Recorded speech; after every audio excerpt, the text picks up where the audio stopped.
The drought had lasted so long that people no longer talked about it as weather. It was a curse now, a thing with intent. The sky above San Alonso stayed hard and blue, unblinking, while the land cracked open like it was tired of holding itself together. Wells coughed dust. Cattle ribs showed through hide. Hope came in smaller and smaller portions. That was when Tyrone arrived. He rode into town on a chestnut horse that looked better fed than most men. His hat tilted just enough to suggest confidence without arrogance. A canvas wagon followed behind him, painted with faded letters that read, "Tyrone, Heart Rain Specialist." People gathered before he even dismounted. Desperation made believers out of skeptics, and Tyrone knew exactly how to read that look in their eyes. He smiled slow, warm, like a preacher who already knew your sins and forgave you anyway. "Afternoon," he said, voice smooth as creek water in better years. "Heard you folks been missing the rain?" A few bitter laughs answered him. Tyrone jumped down and tapped the side of his wagon. "Good news is, I didn't miss you." Inside the wagon were glass instruments, copper rods, jars of cloudy liquid, and a strange metal tower that looked half science, half magic. He explained it all with practiced atmospheric pressure, wind persuasion, cloud encouragement. He never said guarantee. He said conditions. He said patterns. He said faith helps. By sundown, he had a crowd and a list of names willing to pay. By sunrise, Carmen Alvarez was already unimpressed. She stood at the edge of the gathering, notebook tucked under her arm, dark hair pulled back tight against the heat. Carmen wasn't from San Alonso originally, but the drought had turned her research assignment into something more permanent. She studied weather systems, soil responses, long-term climate shifts. She believed in data, not miracles sold out of wagons. One look at Tyrone's setup told her everything. Copper rods placed wrong, barometers calibrated for show, chemical jars full of nothing useful. She'd seen variations of this trick before: men selling rain, men selling cures, men selling certainty to people who couldn't afford doubt. She watched him work the crowd, watched how he listened more than he spoke, how he adjusted his tone to each question. Tyrone wasn't stupid. That almost made it worse. When he finally noticed her, it wasn't because she asked a question. It was because she didn't clap. "You there?" he said, smiling like an invitation. "You don't look convinced." Carmen stepped forward. "I'm not." The crowd murmured. Tyrone tipped his hat. "Skepticism's healthy. Your instruments are decorative," she said calmly. "Your methods won't influence cloud formation, and there's no moisture system within 100 miles to work with." A few people shifted uneasily. Tyrone studied her, really studied her, like she was a puzzle he hadn't expected. "And you are?" "Carmen, I'm a scientist." He chuckled softly. "Well, Carmen the scientist, science don't always explain everything." "It explains this," she replied. "You're lying." Silence stretched thin. Tyrone didn't bristle. He didn't argue. He just smiled again, slower this time, something unreadable behind his eyes. "Maybe," he said. "But tell me, if it rains tomorrow, would you still call it a lie?" Carmen opened her mouth, then stopped, because she knew the answer, and she hated that. She noticed how kind his smile was when he said it. Carmen told herself she was only staying to expose him. That was the story. She repeated as she stood near Tyrone's wagon the next morning, pretending to examine soil samples while secretly watching him prepare his rain apparatus. The town buzzed with cautious excitement. People wanted to believe. Carmen knew that want lived dangerously close to hope. Tyrone worked with theatrical patience. He wiped glass lenses, adjusted dials he didn't need, and spoke quietly to anyone who wandered close. He never rushed. He never pressured. That was what bothered Carmen most. Real con men leaned hard. Tyrone let people come to him. "You're still here," he said, without turning around. Carmen looked up. "You're still lying." He smiled. "Fair enough." She stepped closer, lowering her voice. "You know the atmospheric pressures, stable. No incoming system. No clouds forming west or north? I do, Tyrone replied. Then, why stay? That made him pause. He straightened and finally faced her, the sun catching the lines of his face, not old, but worn in a way that suggested long roads and longer nights. Because they paid, he said simply. And because sometimes timing does strange things. That's not an answer. It's the only one I got. Carmen frowned. You're going to take their money and leave? Tyrone shook his head. I don't run before sunset. That's not comforting. No, he agreed, but it's honest. She hated that word, coming from him. By midday, the heat pressed down harder than ever. The sky stayed painfully clear. Carmen collected data obsessively, hoping reality would hurry up and expose him. But as the hours passed, she noticed something unsettling, not in the sky, but in the town. People smiled more. They gathered, they talked about planting again, about saving animals instead of selling them. Tyrone hadn't just sold rain, he'd sold permission to imagine a future that didn't make it right. Late afternoon, Carmen found him sitting on the edge of his wagon, staring at the horizon. You're enjoying this, she said. He glanced at her. Enjoy's the wrong word. Then, what's the right one? Feeling useful, Tyrone replied. Even if it's temporary. She crossed her arms. You could be useful without lying. Could I? His tone wasn't sarcastic, just tired. You study patterns. I study people. Folks don't pay for truth. They pay for relief. Carmen hesitated. You're still stealing. Yes, he said plainly. And you're still watching. That landed harder than she expected. Why haven't you left yet? She asked. He smiled, softer this time. Because you haven't told anyone. Well, I believe you, Tyrone said. Just not today. The wind shifted then slightly, barely noticeable. Carmen felt it before she saw it, a subtle change brushing against her skin.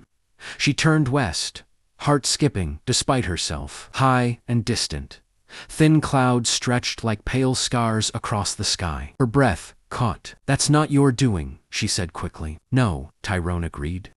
But it might save my skin. By evening, the clouds thickened. Not much, not enough to promise anything, but enough to stir whispers. Carmen checked her instruments twice, then 3 times. This wasn't impossible, just unlikely. As the first drop hit the dust singular, sharp, undeniable, the town froze. Then another, and another. The rain didn't come strong. It came shy, uncertain, like it wasn't sure it was welcome. But the smell of wet earth rose fast, intoxicating, ancient. People cried, laughed, fell to their knees. Carmen stood stunned, mind racing through probabilities, coincidences, margins of error. Tyrone didn't celebrate. He just watched her. You look disappointed, he said gently. I look confused, she replied. He tipped his hat. That's where belief starts. Carmen should have walked away. Instead, she stayed. And somewhere between the falling rain and Tyrone's quiet smile, she realized the most dangerous variable in her research wasn't the weather at all. It was him. The rain lasted less than an hour. It should have made it meaningless. Statistically insignificant. A footnote in Carmen's research notes, and yet, the land drank it like a prayer, answered late but sincere. Mud formed where there had only been powder. Leaves lifted their heads. The town breathed easier, even as the clouds thinned and drifted away. Tyrone became a miracle by morning. People slapped his back, pressed food into his hands, thanked him like he'd pulled the water straight from the heavens. He accepted it all, with humility that felt rehearsed, but not entirely fake. Carmen watched from the edge of the crowd, uneasy with how easily gratitude erased doubt. You're letting them believe you caused it, she said, when she finally cornered him behind the wagon. I never said I did, Tyrone replied. They said it for me. That's worse, is it? He leaned against the wood, studying her. They needed a reason to hope. I gave them one. Carmen exhaled sharply. Hope built on lies collapses. So does hope built on truth, he said. Just slower. She had no immediate answer for that, and she hated him a little for it. Over the next few days, Tyrone stayed. That was unexpected. Most men like him vanished the moment success covered their tracks. But he remained in San Alonso, fixing fences, sharing meals, helping repair the church roof. The town welcomed him like Rain remembered. Carmen told herself she stayed to document the anomaly. But she found herself walking with him in the evenings. Notebooks forgotten. Conversations drifting from weather to childhood. From theories to regrets. Tyrone spoke carefully about his past. Like someone rearranging furniture in a dark room, never quite revealing the whole shape. "You ever wish you didn't know so much?" he asked one night, as they sat on a fence, watching the sky turn violet. "No," Carmen said automatically, then paused.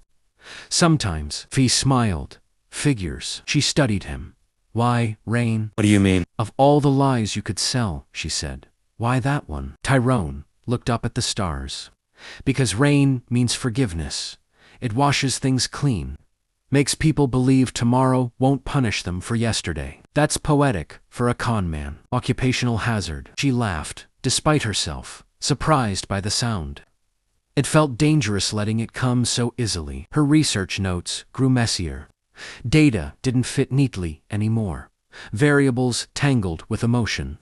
When she recalculated atmospheric models, she caught herself wondering if Tyrone would be disappointed if she proved it all coincidence. That scared her. "You're getting close," she told him one afternoon. "People will start expecting more." "I know. And you can't deliver." "I never could." "Then leave." Tyrone met her gaze, something heavy passing through his eyes. "If I go now, they'll think the rain goes with me." "That's not your responsibility." "Maybe not," he said softly. "But it feels like it is." Carmen swallowed. "You don't get to play God." "I don't want to," he replied. "I just don't want to be the villain, either." That night, the wind shifted again.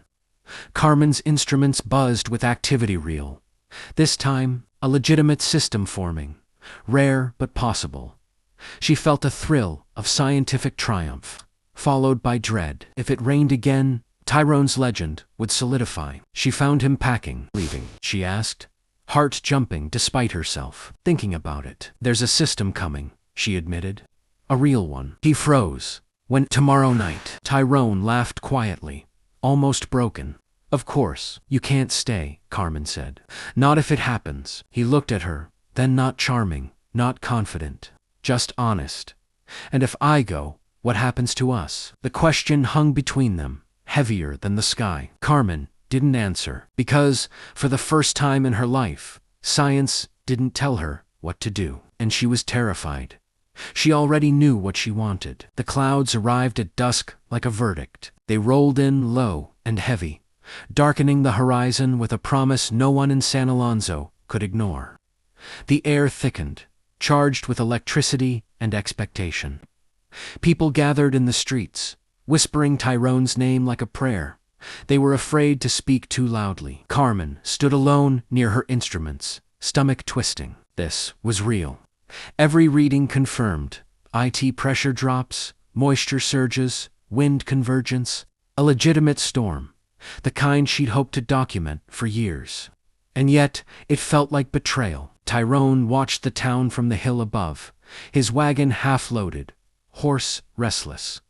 He could leave now. He should leave now. But his boots stayed planted in the dirt, as if the land itself were holding him. "You stayed," Carmen said when she reached him. "So did you." "That doesn't make it right." "No," he agreed, "but it makes it honest." Thunder rumbled in the distance, low and deep, shaking something loose inside her. "They'll credit you," she said. "You know they will." "I know." "And when the rain stops again." Tyrone's jaw tightened. "Then the miracle dies." Carmen stepped closer. "You don't have to be here for that." He looked at her, eyes searching. "Neither do you." Lightning split the sky. The first heavy drops followed. Not hesitant, like before, but sure relentless. Rain crashed down, soaking the land, the town, the myth. Cheers erupted below. People danced in the streets, arms raised, faces lifted. Someone shouted Tyrone's name. Carmen felt tears mix with rain on her cheeks. "This proves nothing," she whispered. "It's just weather." "Maybe," Tyrone said. "But it feels like a confession." He turned away, starting toward his wagon. "Where are you going?" she asked. "Anywhere. The rain won't follow me." Her chest ached. "You're running?" "Yes," he said simply. "Because staying would turn me into something worse." The storm raged.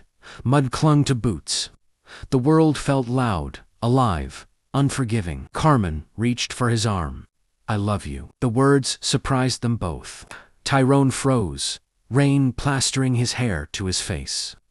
Slowly, he turned back. "Don't," he said softly. "Not like this." "I know who you are," she said. "I know what you've done, and I still—" "That's the problem," he interrupted. "You shouldn't." Thunder cracked overhead, close enough to flinch. "They deserve the truth," Carmen said. "And you deserve better than a lie," Tyrone replied. He pressed his forehead to hers, just for a moment. Rain streamed between them like a boundary. "When the sky clears," he said, "tell them it wasn't me and you. I'll be gone." She wanted to argue, to beg, to tear apart every careful principle she'd ever lived by. But the scientist in her understood inevitability when she saw it. Tyrone kissed her once brief, desperate, real. Then he walked away into the rain. By morning, the storm passed. The town overflowed with joy, crops saved, futures rewritten. They told stories about Tyrone Hart, the man who sold rain and delivered it twice. Carmen packed her instruments in silence, because the truth, like the sky, had a weight, and it was hers alone to carry. The land remembered the storm long after the sky forgot it. Weeks passed, and San Alonso slowly turned green, in places no one had expected to see color again. Crops pushed through softened soil. Creek beds whispered instead of choking. People spoke of the future, with voices no longer brittle from fear. And they spoke of Tyrone. They told the story like it was settled fact. The charming drifter who read the sky, who brought rain where none had fallen, who left without asking for thanks. The myth grew cleaner with every retelling, polished by gratitude and time. Carmen never corrected them. She stayed long enough to finish her research, though her notes were thinner now, stripped of wonder. The data confirmed everything she'd known all along. The storms had been rare but natural, coincidental, not conjured. Truth, written neatly, felt smaller than it used to. Some nights, Carmen stood outside alone, watching clouds drift harmlessly overhead. She missed Tyrone in the quiet spaces and the pauses between thunder, in the smell of wet earth, in the way hope had once felt dangerous and alive. She loved him still. That didn't change just because he was a liar. Before she left San Alonso, she found something tucked beneath a loose board near where Tyrone's wagon had stood. A folded scrap of paper, edges worn. "You were right," it read, "but you were kind about it. That mattered." No signature. None was needed. Carmen folded the note and placed it inside her journal, between charts and equations that would never explain why some lies felt like shelter and some truths felt like storms. She left town at dawn. Years later, Carmen published her findings. The paper was praised for its precision, its restraint. She became known for her integrity, for refusing to overstate results or sell false certainty. Still, when asked what first drew her to weather science, she never mentioned data. She said, "I once met a man who believed people needed rain more than they needed honesty. I wanted to understand why." Sometimes on long journeys, Carmen heard rumors. A man out west who fixed wells without asking for pay. A drifter who predicted droughts but never promised miracles. Someone who stayed just long enough to help, then moved on before belief could harden into worship. She never went looking. Some truths didn't need chasing. The sky, after all, would rain when it was ready, and love real loved didn't need to be proven to be real. It only needed to be felt briefly, like a storm that changed the land and then passed on. And somewhere, under a wide open sky, Tyrone walked free, no longer selling rain, but finally learning how to live without stealing hope. Don't forget to like, comment, and subscribe for more Western stories.